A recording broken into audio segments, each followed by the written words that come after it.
William Morrow and HarperAudio present The Mysterious Affair at Styles and 5 Little Pigs by Agatha Christie, performed by Hugh Fraser. The Mysterious Affair at Styles. Chapter 1. I Go to Styles.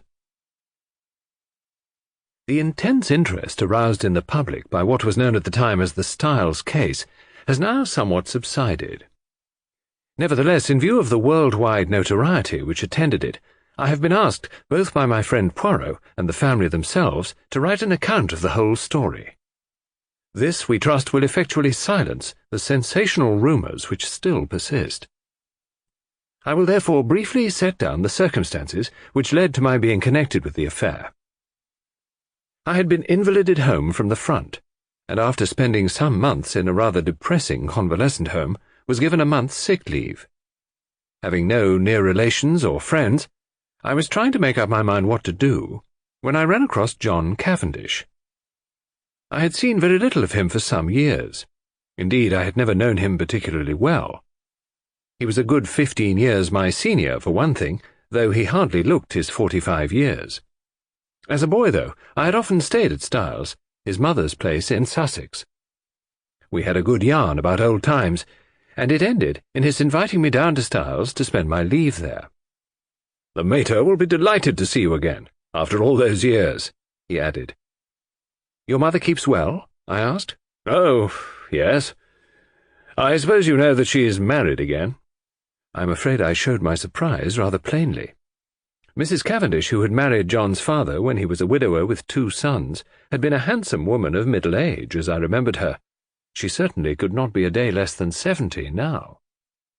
I recalled her as an energetic, autocratic personality, somewhat inclined to charitable and social notoriety, with a fondness for opening bazaars and playing the Lady Bountiful.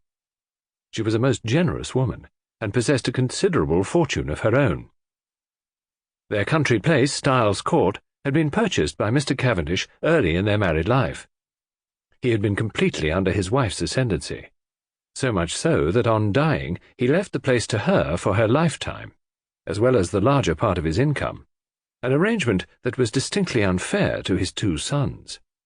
Their stepmother, however, had always been most generous to them. Indeed, they were so young at the time of their father's remarriage that they always thought of her as their own mother. Lawrence, the younger, had been a delicate youth.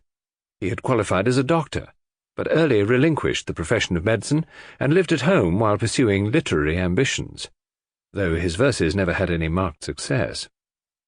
John practised for some time as a barrister, but had finally settled down to the more congenial life of a country squire. He had married 2 years ago, and had taken his wife to live at Styles, though I entertained a shrewd suspicion that he would have preferred his mother to increase his allowance, which would have enabled him to have a home of his own.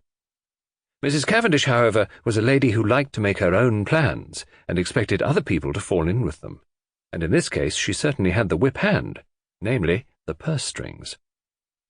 John noticed my surprise at the news of his mother's remarriage and smiled rather ruefully.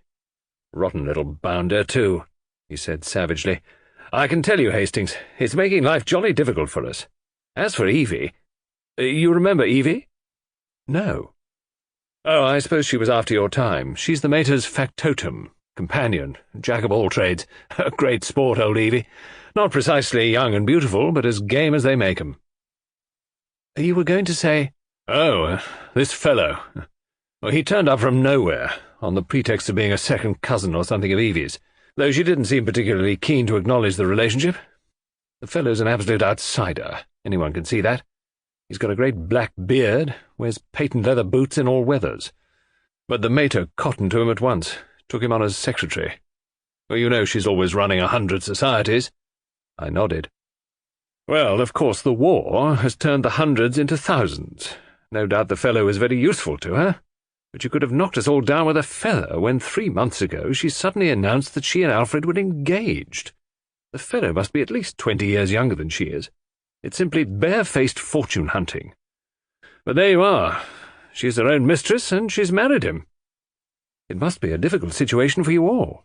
"Difficult? It's Sample complete. Ready to continue?